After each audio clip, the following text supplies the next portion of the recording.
Now see what happens. The driver's still thinking of things he should have told the wife. His answer is something like this. "No, this isn't Dexter, this is Second. Can't you read? Next time look where you're going." Maybe the lady will look, and maybe she won't ride again. Each day when you have reported to the station master, it is necessary that you look at the bulletin board. After all, these notices are not posted for fun. Have you ever heard a judge say, "Ignorance of the law is no excuse"? Well, ignorance of these bulletins is no excuse for violating new rules that are found to be necessary. Before taking out your coach, be sure the tires are properly inflated. Kicking the front tire is unnecessary, but a rear flat might get by you unless you kick each tire on both dual wheels. Also make sure you have the right fare sign. It will save you time and trouble.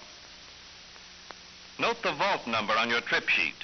Always be sure to examine the fare box carefully. Make certain no glass is broken and that the handle works properly. Any defect must be reported immediately. I don't know of any other way 10 seconds can be spent to better advantage than by dusting off the seats when you begin your run and at your layover.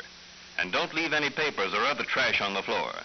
A neat coach is a strong inducement to ride again, while dusty seats and a floor littered with papers will drive away business. Make sure the fire extinguisher is in your coach and know how to use it. We haven't had any fires in these Ford coaches, but the extinguishers have come in mighty handy a number of times for putting out fires in private automobiles. Always take the time to adjust the driver's seat so that you will be comfortable. Comfort is important to safety. When your seat is properly adjusted, your work is less tiring and you are more alert. If you start your engine when it's in gear, you'll slam into the next coach, which may seriously injure another driver or mechanic. It is absolutely necessary that you make sure your gear shift lever is in the neutral position before starting your engine. Now you're ready to turn on the ignition and press the starter button. Starting is easier in cold weather with the clutch down. You can ruin an engine in a few minutes by racing when cold. Warm it up slowly.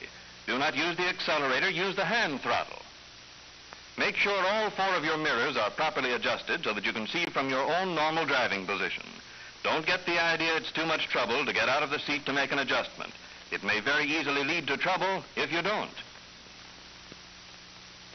Don't forget to note the speedometer reading on your trip sheet. Don't fail to check the ammeter to make sure the generator is charging. If the point isn't approximately as shown here, report the trouble. And don't forget to check your oil gauge. If the pressure is low, report it. Now check your air pressure. The gauge should show at least 60 pounds pressure before you start, or you won't have enough for correct brake and door operation. Now it's always a good idea to check your route signs. Otherwise, some passenger whose coffee was cold will ask you whether you think he's a mind reader or whether you're trying to promote some new kind of guessing game. If your run extends into the night, make sure your lights are all working. Switch on your interior lights, and then your headlights and destination sign, which are checked from the driver's seat as shown here. Then turn on the door switch, which permits the safety light to operate.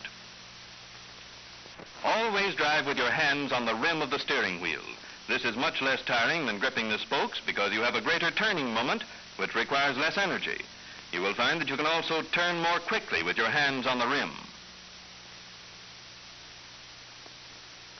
Just as soon as you get your coach underway, and before you pick up any passengers, check your brakes to find out how much space you require to make an emergency stop, and also to get the feel for correct stopping that will not annoy your passengers. This is also a good time to get the feel of the gears, which is necessary to smooth and quiet operation. When pulling out of the garage, you must come to a complete stop before crossing the sidewalk. This is a traffic ordinance of the City of Detroit and Highland Park.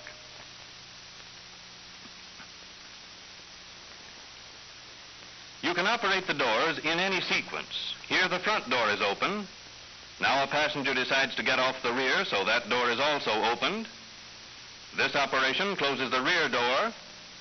Now the front door is also closed. Moving the lever like this opens the rear door only. Now both doors are open. Here he closes the front door.